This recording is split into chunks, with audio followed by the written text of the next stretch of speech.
is unstoppable. That man is irresistible.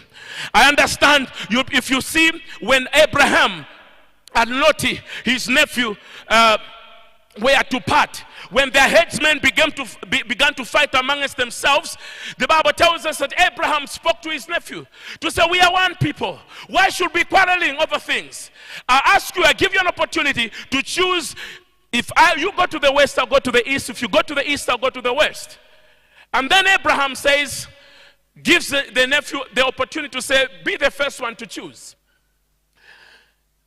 And the Bible tells us to say that Lot lifted up his eyes and he looked at the land and that was towards Sodom. It looked green and it looked great. But guess what? That is what he chose, to say, wait, that's where I want to go. I believe that in hindsight, Abraham had an understanding to say that I carry a blessing. I will carry the Melchizedek blessing upon my life. To the extent that even if I am to go into a desert, that desert will become a fruitful field. So he tells his nephew to say, choose first. He thought he chose the best. And Abraham chose, because God, if you remember earlier on, God calls Abraham from the land of the Chaldeans of Ur. He tells him, go, wherever you shall go, I shall barack you. I shall send my Macarius ahead of you. I will send an enablement that will cause you to succeed in the most of difficult of places. There I will send you. So he chooses to give his nephew the first option. And of course, you know what the result was. Now, you must understand, people of God, that there is a difference when God has blessed a man and when God has just given consent. You must understand that consent and blessing are two different things. Consent and blessings. Now, when somebody gives you a consent, there are two things that we seek from our parents.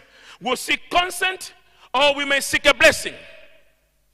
Now, a father's consent is where probably he allows you to do whatever you want to do. In other words, he's not so excited about it, but because you are insisting, just like the story of the prodigal son, he says, give me my portion. And then the father consented.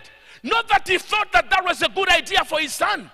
His son takes the blessing and off he goes. Now, there is a difference. Now, but when it comes to a blessing, the blessing is where your father endorses the move. A blessing goes beyond consent. A blessing is an endorsement, a fatherly endorsement. So when you are blessed by a father, you are endorsed and you are thereby enabled to achieve what you choose to achieve. So what is the purpose of the father's blessing? One,